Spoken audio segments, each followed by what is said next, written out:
સદભાવના ન્યૂઝમાં તમારું સ્વાગત છે. હું દુધાત્રા રેન્સી.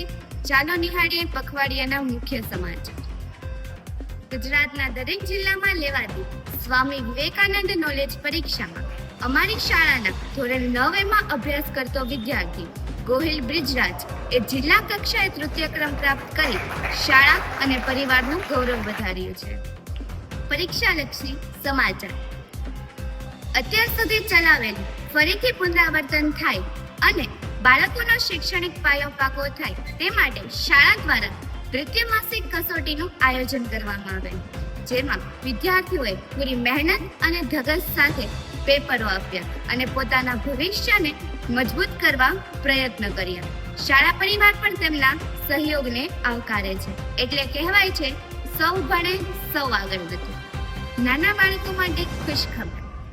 સદભાવના સંકુલમાં ફ્રી કિડ્સ ક્લબ દ્વારા નાના બાળકો શાળા પર આવી હસતા રમતા અને ખીલતા શિક્ષણ મેળવે તેવી અનોખી પહેલ કરવામાં આવી છે. તો આપનું બાળક તેમાં એડમિશન મેળવે તેવી શાળા પરિવાર આગ્રહ રાખે છે. આજના મુખ્ય સમાચાર પૂર્ણ. તમારો દિવસ શુભ રહે. જય શ્રી કૃષ્ણ.